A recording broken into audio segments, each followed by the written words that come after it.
నమస్కారం D news కి స్వాగతం. ముందుగా వార్తల్లోని ముఖ్యాంశాలు. తిరుమల శ్రీవారిని కుటుంబ సమేతంగా దర్శించుకున్న సీఎం చంద్రబాబు.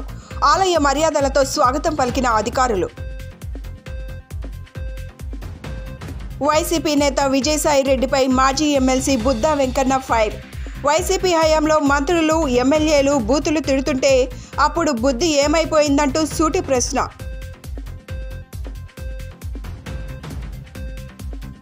వేసవి సెలవుల అనంతరం నేటి నుంచి ప్రారంభమైన పాఠశాలలు నూతన విద్యా సంవత్సరం ప్రారంభం సందర్భంగా తీసుకోవాల్సిన చర్యలపై అధికారులు ఆదేశాలు జారీ.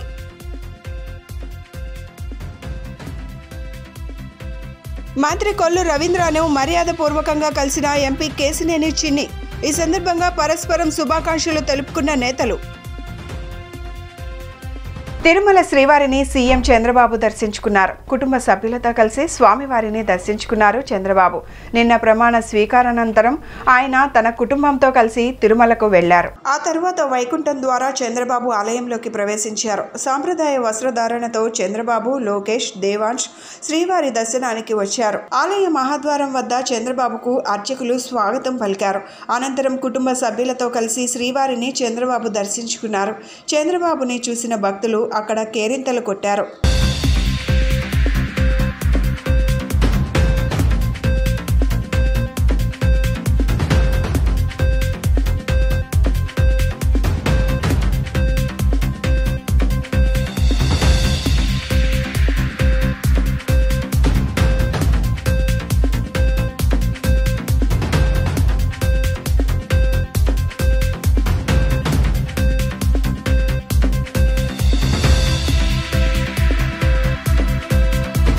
వైసీపీ నేత విజయసాయి రెడ్డిపై టీడీపీ నేత బుద్దా వెంకన్న ఫైర్ అయ్యారు. వైసీపీలో మంత్రులు ఎమ్మెల్యేలు బూతులు తిడితే జగన్ విజయసాయి రెడ్డికి కనిపించలేదా అని ప్రశ్నించారు. కొడాలి నాని, వంశీ అనే పిల్లల తాటాకు చెప్పులకు మీరు మురిసిపోయారని ఆగ్రహం వ్యక్తం చేశారు. వన్ టౌన్ తన నివాసంలో ఏర్పాటు చేసిన విలేకరుల సమావేశంలో బుద్దా వెంకన్న వన్ టౌన్లోని తన నివాసంలో ఏర్పాటు చేసిన విలేకరుల సమావేశంలో మాట్లాడారు.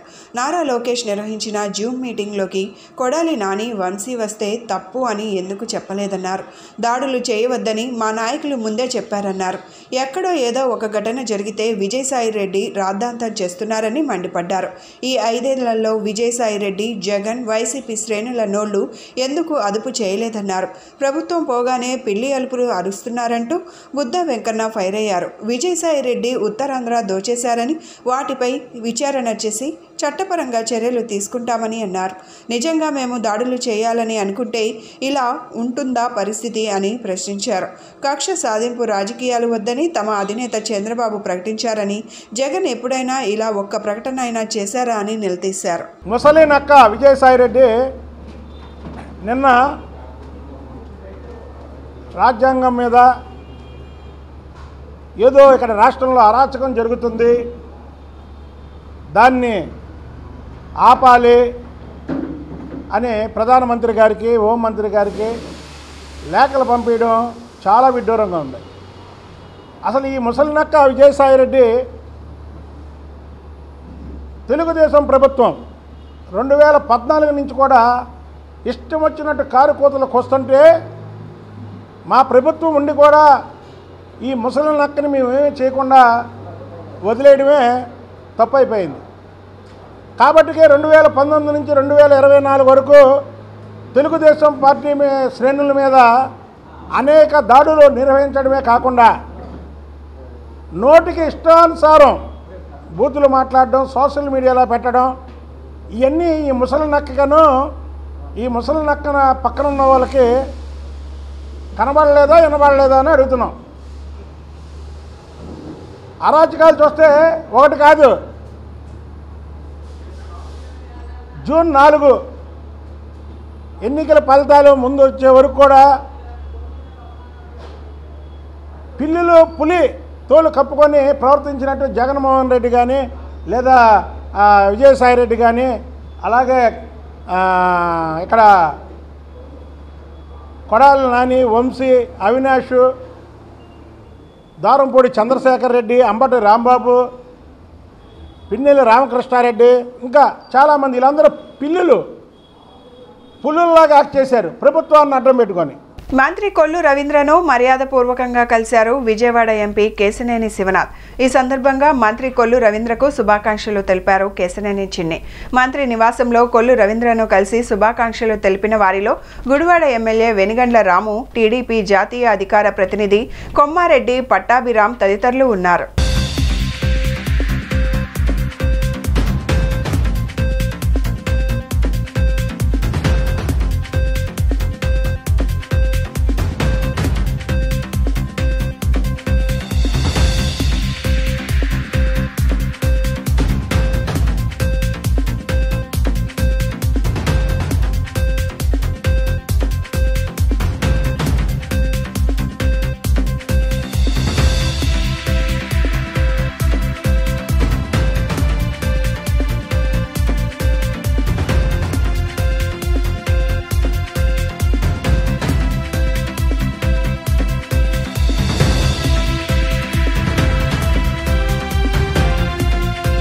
రాష్ట్రంలో బడిగంటలు మోగాయి. 2 నెలల వేసవి సెలవుల తరువాత ఇవాళ పాఠశాలలు తిరిగి తెరుచుకున్నాయి.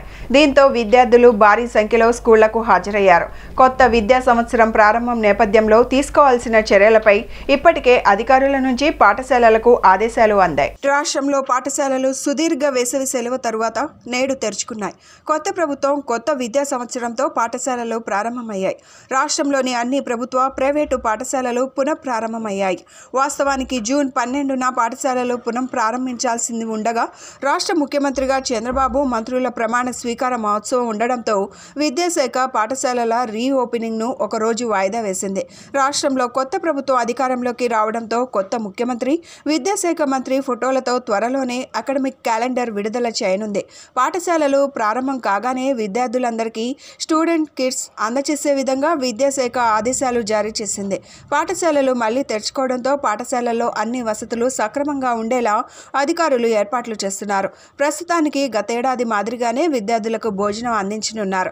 కొత్త విద్యాశాఖ మంత్రి బాధ్యతలు తీసుకున్నాక తదుపరి చర్యలు చేపట్టాలని అధికారులు యోచిస్తున్నారు. గత ఏడాది పాఠశాలలు తెరిచిన మొదటి రోజే విద్యార్థులకు పాఠ్య పుస్తకాలు, నోట్ పుస్తకాలతో పాటు విద్యా కానుక కిట్లను రాష్ట్రంలోని ప్రభుత్వ ఎయిడెడ్ పాఠశాలల్లో చదువుతున్న విద్యార్థులకు అందించారు. రాష్ట్రంలో నిరంకుశ వైసీపీ ప్రభుత్వంపై పెళ్లుబికిన ప్రజా ఆగ్రహానికి ఎన్నికల ఫలితాలే నిదర్శనమని సిహెచ్ బాబురావు పేర్కొన్నారు. ప్రజా నాయకుడు నిత్యం ప్రజలతోనే ఉండాలన్నారు. సత్యనారాయణపురం శివాజీ కేఫ్ సెంటర్లో కార్మిక నేత, సిఐటియు వ్యవస్థాపక అధ్యక్షులు, సిపిఎం రాష్ట్ర నాయకులు వర్సా సత్యనారాయణ శత జయంతి సందర్భంగా సభ జరిగింది. ఆయన చిత్రపటానికి బాబురావు, ఇతర నేతలు పూలమాలలు వేసి ఘనంగా నివాళులు అర్పించారు. ఈ సందర్భంగా జరిగిన సభలో సిపిఎం రాష్ట్ర కార్యదర్శి వర్గ సభ్యులు సిహెచ్ బాబురావు, ఇతర సిపిఎం, సిఐటియు నేతలు మాట్లాడుతూ సత్యనారాయణ రాష్ట్రంలో కార్మిక ఉద్యమాలకు నాయకత్వం వహించిన అగ్రగణ్యుడు అని, 3 దశాబ్దాల పాటు సిఐటియు రాష్ట్ర అధ్యక్షులుగా కార్మికుల సంక్షేమానికి విశేష కృషి చేశారన్నారు.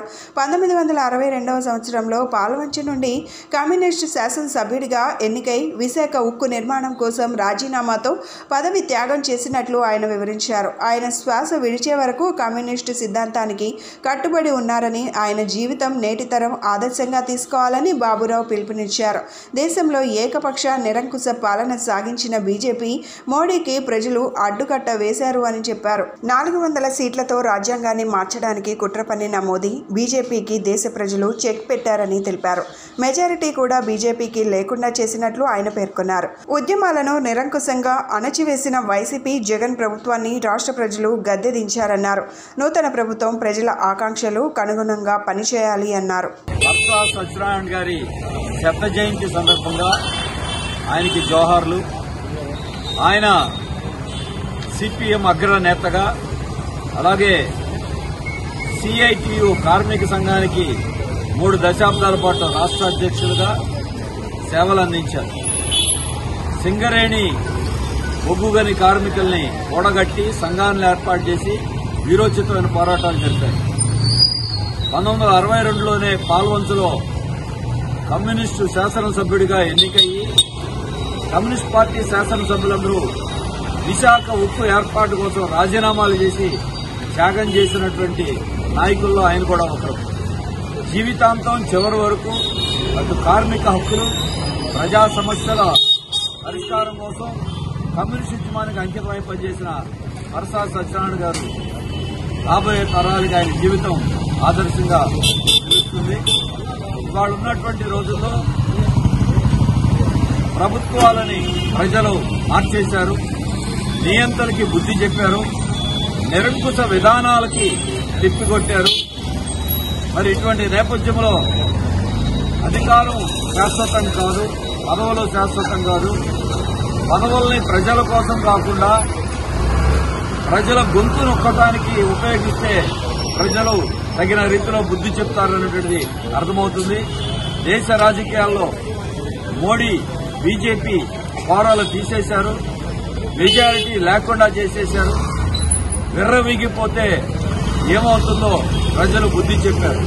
మరి ఇటువంటి పరిస్థితుల్లో వ్యవస్థలన్నింటినీ దుర్వినియోగం చేసి బడా కార్పొరేట్లకు అనుకూలంగా మారుస్తున్న ఈ రోజుల్లో 2024 సార్వత్రిక ఎన్నికల్లో జరిగిన పరిస్థితులన్నీ పార్టీ నేతలకు అందరికీ తెలిసినా ఈ ఫలితాలు చూసి మీరు నిబ్బరాన్ని కోల్పోవలసిన అవసరం లేదని వైఎస్ఆర్సీపీ అధినేత జగన్మోహన్ రెడ్డి తెలిపారు.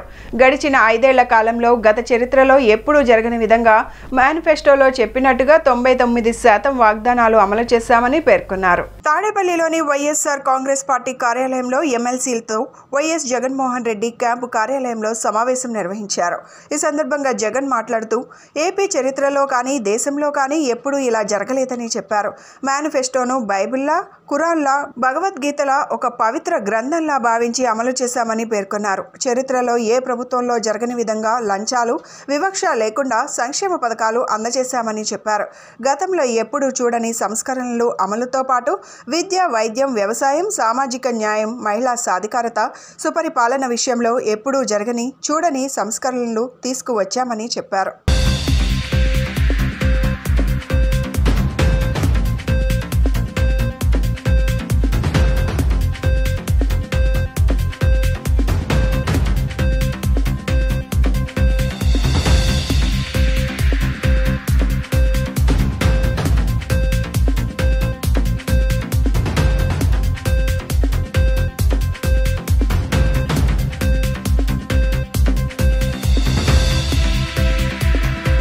యువత తమ కాళ్ల మీద తాము నిలబడి జీవించడానికి వృత్తి, విద్య, నైపుణ్య, శిక్షణ కోర్సులు ఎంతగానో ఉపయోగపడతాయని మాజీ ఉపరాష్ట్రపతి ముప్పవరపు వెంకయ్య నాయుడు తెలిపారు. స్వర్ణ భారతి ట్రస్ట్లో నిరుద్యోగ యువతకు గత కొన్ని సంవత్సరాల నుండి వృత్తి నైపుణ్యంలో వివిధ శిక్షణ కార్యక్రమాలను అందిస్తున్నామని పేర్కొన్నారు. గన్నవరం నియోజకవర్గం ఉంగుటూరు మండలం ఆతుకూరు గ్రామంలోని స్వర్ణ భారత్ ట్రస్ట్లో వృత్తి, విద్య, నైపుణ్య శిక్షణ కోర్సులైన computer, embroidery, AC mechanic, bike mechanic, cell phone repairing, nursing, బ్యూటీషనరీ మొదలైన కోర్సులు గ్రామీణ ప్రాంతాల్లో యువతీ యువకులకు ఉచితంగా నేర్పించబడి భోజనం వసతి సదుపాయం కల్పించి 30 రోజుల నుండి 45 రోజులలోపు కోర్సులు పూర్తి చేయించి ఉద్యోగ అవకాశాలు స్వర్ణ భారతి ట్రస్ట్ ద్వారా కల్పిస్తున్నామని అన్నారు. నెల్లూరు, హైదరాబాద్, విజయవాడల్లో స్వర్ణ భారత్ ట్రస్టులు ఉన్నాయని తెలిపారు. ముఖ్యంగా యువత పెద్దలను గౌరవించాలని, తల్లిదండ్రుల పట్ల ప్రేమ, ఆప్యాయతలతో మెలగాలని కోరారు. సమయం పాటించడం 6 గంటల కంటే 6 గంటలు, 9 గంటల కంటే 9 గంటలు చెప్పిన సమయానికి పోవాలి.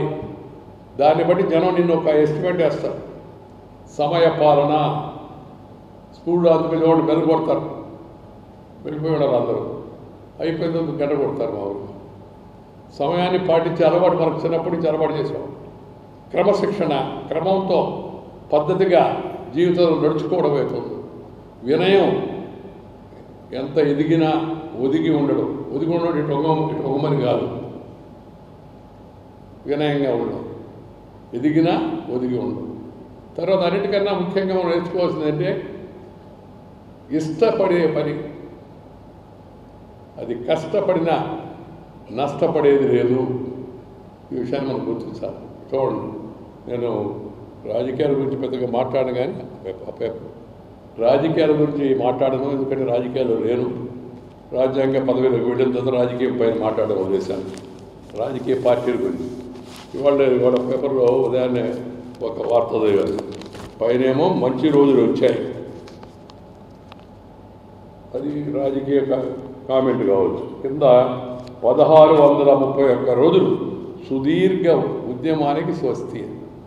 1631 రోజులు నిరాటంకంగా ఆ అమరావతిలో ఉన్న రైతులు కొద్దిమంది అయినప్పటికీ మహిళలతో సహా అలుపు లేకుండా ఎన్ని అడ్డంకులు ఎన్ని ఆటంకాలు ఎదురైనప్పటికీ కూడా 1631 రోజులు చరిత్ర దీన్ని. స్వాతంత్రోద్యమ చరిత్ర అంటే ఆ రోజు చాలా సంవత్సరాలు నడిచింది. అది దేశానికి అంతా సంబంధించిన విషయం. ఆంధ్రప్రదేశ్ ముఖ్యమంత్రి నారా చంద్రబాబు నాయుడుకి అమరావతి రాజధాని రైతులు ఘన స్వాగతం పలికారు. ఉండవల్లిలోని చంద్రబాబు నివాసం నుంచి వెలగపూడి సచివాలయానికి బయలుదేరిన చంద్రబాబుకు స్పీడ్ యాక్సెస్ రోడ్లో దారి పొడవునా పూలు జల్లి అఖండ స్వాగతం పలికారు. అమరావతికి మళ్లీ మంచి రోజులు వచ్చాయని హర్షం వ్యక్తం చేశారు. క్రేన్ సాయంతో భారీ గజమాల వేసి తన అభిమానం చాటుకున్నారు. చంద్రబాబు స్వాగతం పలికేందుకు రాజధాని రైతులు భారీగా తరలివచ్చారు. దారి పొడవునా రైతులకు అనువాదం చేస్తూ చంద్రబాబు ముందుకు సాగారు.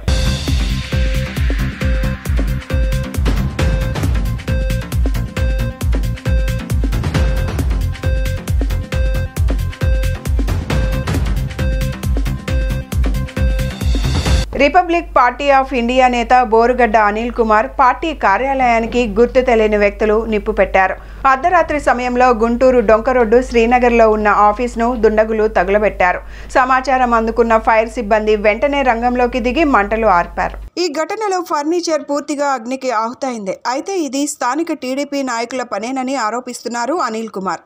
ప్రభుత్వం నిష్పక్షపాతంగా విచారణ జరిపించి నిందితులను శిక్షించాలని డిమాండ్ చేశారు. అయితే గతంలో నోటి దురుసుతో అనేక మంది నాయకులపై ఇష్టానుసారంగా దుర్భాషలాడిన వ్యక్తి అనిల్ కుమార్ అని ప్రజలు వాపోతున్నారు.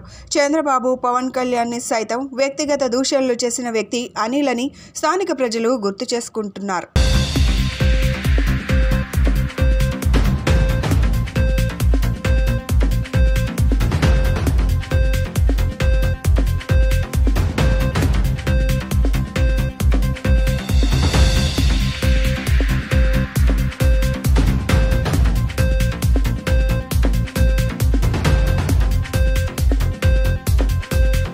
రాష్ట్ర ముఖ్యమంత్రిగా నారా చంద్రబాబు నాయుడు ఇంద్రకీలాద్రి అమ్మవారిని దర్శించుకున్నారు.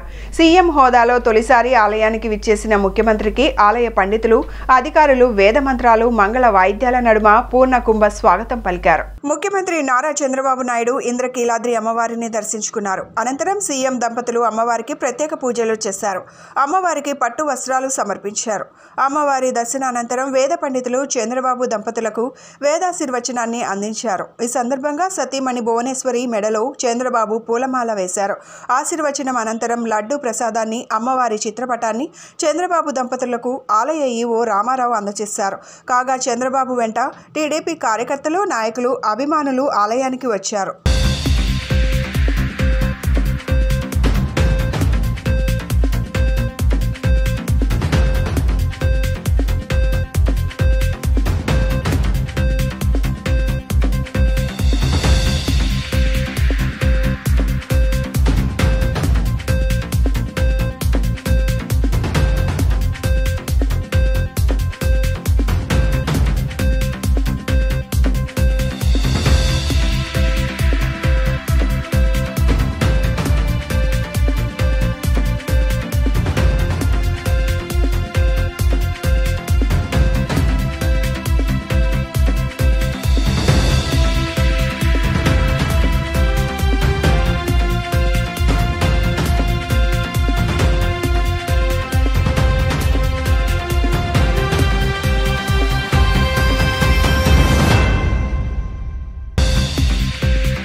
ఆంధ్రప్రదేశ్ ముఖ్యమంత్రిగా టీడీపీ అధినేత నారా చంద్రబాబు నాయుడు బాధ్యతలు స్వీకరించారు. తన ఛాంబర్లో వేద పండితుల ఆశీర్వచనాలు, దీవెనలతో బాధ్యతలు తీసుకున్నారు.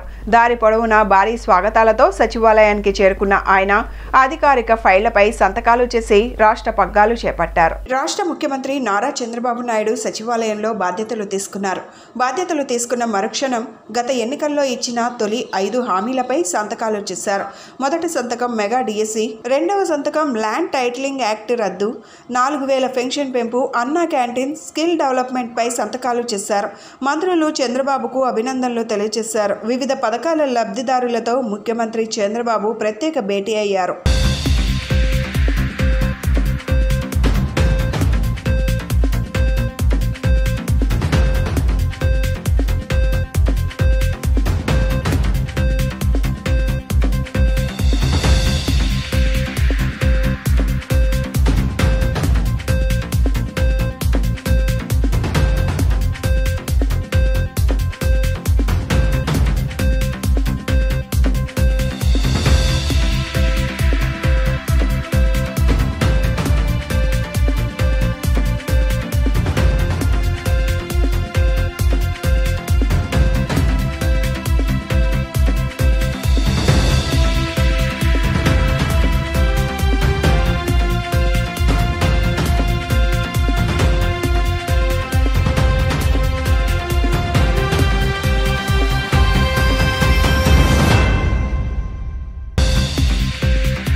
మహాకూటమి అఖండ విజయం సాధించినందుకు ఆ పార్టీ నేతలకు AP fisherman JAC chairman Saikam Rajasekhar ప్రత్యేక అభినందనలు తెలిపారు. సామాజిక న్యాయం గురించి పదే పదే చెప్పే జనసేన పవన్ కళ్యాణ్ మత్స్యకారులకు మంత్రివర్గంలో తీరని అన్యాయం చేశారన్నారు. గాంధీనగర్ ప్రెస్ క్లబ్లో ఏర్పాటు చేసిన సమావేశంలో AP fisherman JAC chairman Rajasekhar మాట్లాడుతూ జనసేన పార్టీ మంత్రివర్గంలో అగ్ర కులస్తులకు మాత్రమే మంత్రివర్గంలో స్థానం కల్పించారని, మత్స్యకారులకు అన్యాయం చేశారని ఆరోపించారు. టీడీపీ పార్టీ మాత్రమే కొల్లు రవీంద్రను మంత్రిగా చేశారన్నారు. జనసేన పార్టీ నుండి మత్స్యకార సామాజిక వర్గానికి ఒక మంత్రి పదవి కేటాయించాలని రాజశేఖర్ పవన్ కళ్యాణ్ కు విజ్ఞప్తి చేశారు. మత్స్యకారులు మొదటి నుండి జనసేనకు సంపూర్ణ మద్దతు ఇచ్చిన విషయాన్ని ఈ సందర్భంగా ఆయన గుర్తు చేశారు. మిత్రులారా, నా పేరు సైకం రాజశేఖర్, హైకోర్టు న్యాయవాది, ఏపీ ఫిషర్మెన్ జేఏసీకి చైర్మన్గా వ్యవహరిస్తున్నాను. ఈరోజు ఈ ప్రెస్ మీట్ ముఖ్య ఉద్దేశం అసెంబ్లీ స్థానాలు కావచ్చు, పార్లమెంట్ స్థానాలు కావచ్చు, అధికార పార్టీ లేదా కూటమి, తెలుగుదేశం, జనసేన, బీజేపీ ఈ 3 పార్టీలు కూడా ఎమ్మెల్యే స్థానాలు, పార్లమెంట్ స్థానాలు, అలాగే నిన్న మంత్రివర్గ జాబితా కూడా బీసీలకు, ముఖ్యంగా మత్స్యకార కులాలకు తీవ్రమైన అన్యాయం జరిగినది. ఎందుకు చెప్తున్నామంటే ఎమ్మెల్యే సీట్లు కేటాయింపుల్లో చంద్రబాబు నాయుడు గారు తన సొంత సామాజిక వర్గానికి 30 సీట్లు కేటాయించుకుంటే రెడ్డి కాపు కులాలు కూడా అదేవిధంగా సీట్లు కేటాయించారు. అలాగే బీజేపీ చూసుకుంటే 6 పార్లమెంట్ స్థానాల్లో 4 పార్లమెంట్ స్థానాలు అగ్రకులాలు కేటాయించుకున్నారు. 10 ఎమ్మెల్యే సీట్లు కూడా 4 అగ్రకులాలు కేటాయించుకున్నారు. అలాగే జనసేన 21 అసెంబ్లీ స్థానాలకు 11 స్థానాలు కాపు సామాజిక వర్గాన్ని కేటాయించుకుంటే అరాకొర 2-3 సీట్లు బీసీ మత్స్యకార కులాలకు 1-1 చొప్పున కేటాయించారు.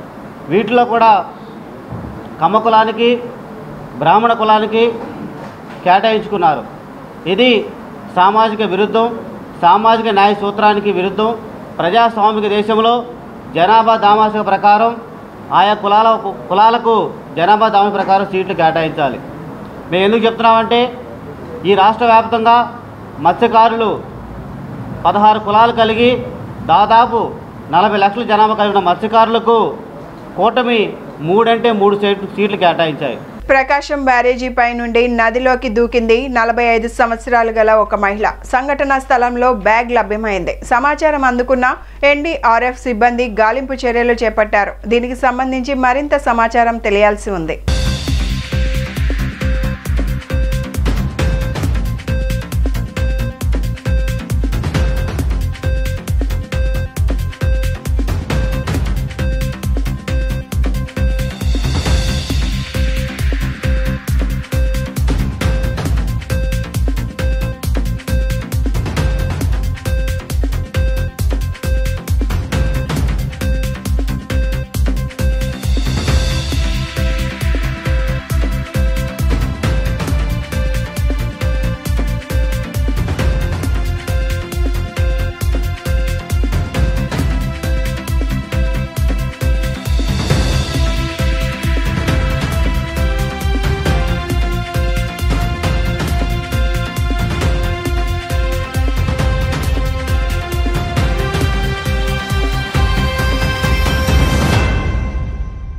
బులెటిన్ ముగించే ముందు హెడ్లైన్స్ మరొకసారి. తిరుమల శ్రీవారిని కుటుంబ సమేతంగా దర్శించుకున్న సీఎం చంద్రబాబు. ఆలయ మర్యాదలతో స్వాగతం పలికిన అధికారులు. వైసీపీ నేత విజయసాయిరెడ్డిపై మాజీ ఎమ్మెల్సీ బుద్దా వెంకన్న ఫైర్. వైసీపీ హయాంలో మంత్రులు ఎమ్మెల్యేలు బూతులు తిడుతుంటే అప్పుడు బుద్ధి ఏమైపోయిందంటూ సూటి ప్రశ్న.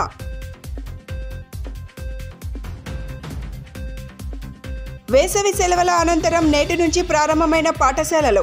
నూతన విద్యా సంవత్సరం ప్రారంభం సందర్భంగా తీసుకోవాల్సిన చర్యలపై అధికారులు ఆదేశాలు జారీ.